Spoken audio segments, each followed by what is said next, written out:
Welcome to Empowered. My name is Lauren Spagnolo. Thank you for joining me as usual on this segment of health and wellness. My guest today is Eric Bowers. He's recently written a book called Meet Me in Hard to Love Places, if you would like to capture the front of this book. And the book is based on successful relationships. And today we're going to learn a lot about Eric and this wonderful book and how it can help us in succeeding in our relationships. So thank you so much for being here today. Thank you for having me. Yeah, and as I was telling you privately that I found that your book, this word came to me, that it was really bold. I mean, and I thought to myself, what prompted you to write this book? Well, my passion for relationships was really the motivation for writing this book. I've had a lot of difficulty in my relationships, whether they're family relationships or romantic relationships, and I just really wanted to understand why relationships can be so difficult. So I spent many years exploring different avenues to learn about relationships, and then I started teaching myself, and through all of that, I wanted to bring it all together and share it in a book. Right, and so you've got the tagline here is the heart and science of successful in relationship success. So I found that really interesting, how it was important for you to get the science piece out there for the reader, as well as the emotional component. But we can talk, you've based it on 3 components for this book, but if you could respond to that, sure. Yeah, well, I find the science really important so that we can understand how this thing called vehicle, a being, how it works, yeah, and how to drive it well, and how to make it work well with others. And so I wanted people to get as much clarity as possible about how we affect each other in relationships and how we can improve our relationships through the use of language, through the use of just awareness of the past and all the different pieces that come together to when we start to connect with others. Right. So, I've got attachment theory, interpersonal neurobiology, and nonviolent communication. I'd love to leave the nonviolent communication piece to the end because I love learning about it's compassionate communication, right? Can we talk about first, if you'd like, I think as a natural segue going in, but attachment theory and the earlier parts of where we could... Sure. Yeah. Yeah. So attachment theory was developed by John Bowlby, who was a British psychologist, and he was studying the effects of having children removed from their parents during World War II. And he just was very curious about parent-child relationship in general. And so that's generally acknowledged as the origins of attachment theory. And then his student, Mary Ainsworth, started to develop experiments to see what happens between a parent and a child, and how does the child, how do their relationship styles develop based on their experience with their parent. Right. And then that sort of evolves into adulthood. Yeah. So through the interpersonal neurobiology, we can understand how there's a certain type of memory that happens unconsciously. Right. That we carry along with us into adulthood through our whole lives. Right. That just is an automatic memory. Right. Just like you automatically learn to drive a car, you automatically learn what it's like to be in a relationship. And then those patterns stay with us until we can uncover them and learn how to transform them into... Is the attachment theory similar to Dr. Gabor Mate's Neufeld Institute? Yeah, it's in that realm. It's in that realm, yeah. I go a little bit more into detail about the dynamics between parent-child and between adults, but it's very similar, yeah. Right. Can you talk a little bit about how this relates to, say, traumatized? If we're traumatized, and if you could give me an example of how attachment theory can, or getting the understanding of where we might not have received that and how we can help ourselves later in life when it comes to successful relationships. Yeah, I like to use a pretty broad definition of trauma. Essentially anything that overwhelms our capacity to feel and to make sense of an experience. Right. So, obvious things are car accidents and war and so on. Yes. But when we're young, it's overwhelming to have a break in connection with the caregiver. Yes. Because our connection with our caregivers is directly linked to our sense of survival, just because we're mammals. So if that break in connection isn't repaired and it happens regularly, then it's a certain trauma because it's just overwhelming to experience. It's not to say parents are supposed to be connected perfectly all the time. Right. Not at all.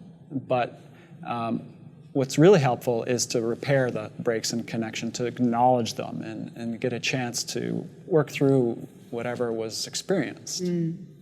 If we don't get those repairs, then we adjust our personalities and our capacity to feel and our capacity to express based on what happens with our parents. We're learning how to drive the system based on what is acceptable.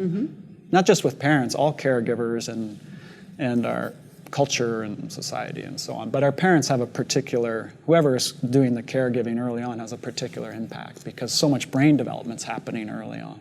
Right, right. I think we definitely have a perception of what love might be, right? We all have a different definition. And the title of the book I really quite love. And if you want to speak on that, like, what does that mean for you? Well, Meet Me in Hard to Love Places is a lyric from one of my songs. Okay. I'm also a songwriter. And the song is about two lovers coming together, and they've realized that the fantasy that we've been told since we were young, in books and TV and movies, the fantasy that there's going to be a perfect person to make us happy.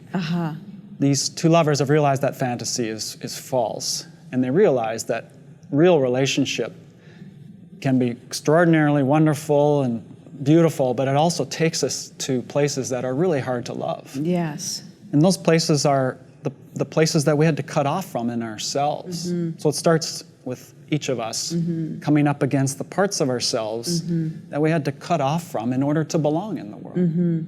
And the people we're closest to will show us those parts of ourselves. And if we aren't aware, like maybe you had to cut off from your vulnerability or your courage or your passion or your creativity in order to feel like you belonged in the world. Right.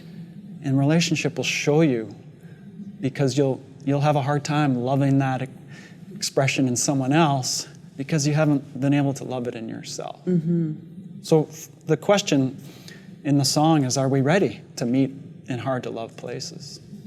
Are we ready to really be in true relationship and try to love the parts of ourselves that weren't acceptable at one time? Interesting. I think, isn't that the real question then? If we sort of embark on wanting to be in relationship, if we're talking about an intimate one, then the question should be that very thing that you've just said. Yeah.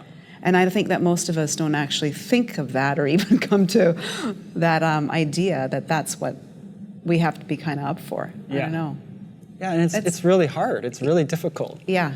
And so it's much more fun to believe that, no, there's someone out there who's just going to make me happy. It's a compelling fantasy. It's really hard to let go of that. Yeah, but do you think at times, though, we make things a little bit more complex than they need to be?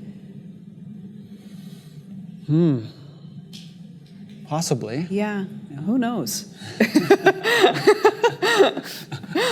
I mean, on some level, it's just as simple as being willing to be present and feel whatever's going on inside. So on that level, it's really simple.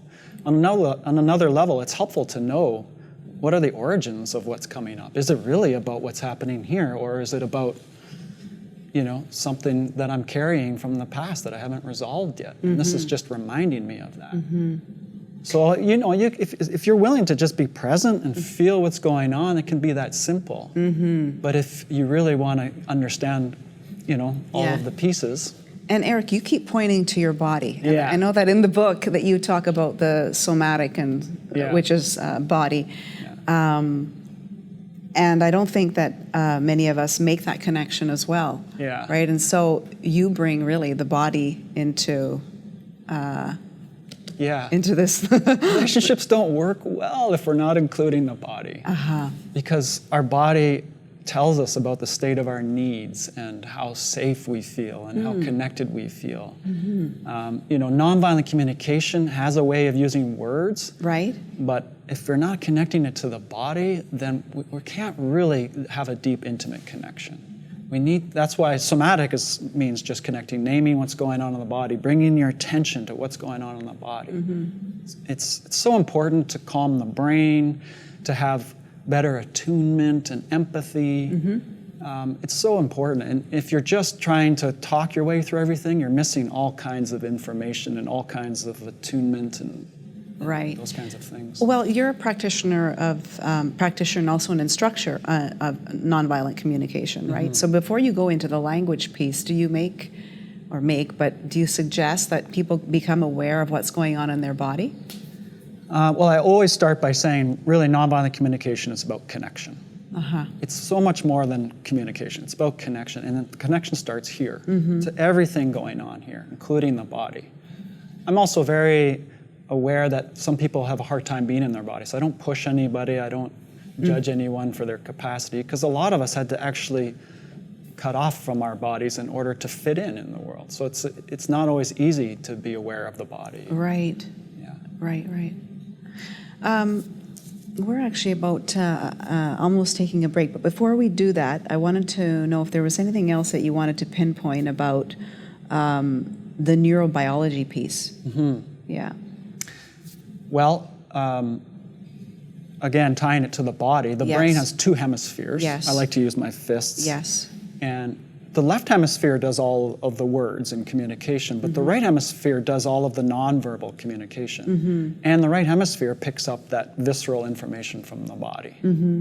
So in terms of the interpersonal neurobiology, we really want to use both of our hemispheres well. Right. So we want to have the right hemisphere tuning into the body, but the right hemisphere also has the better capacity to hold another person with empathy and tune into their experience and so on.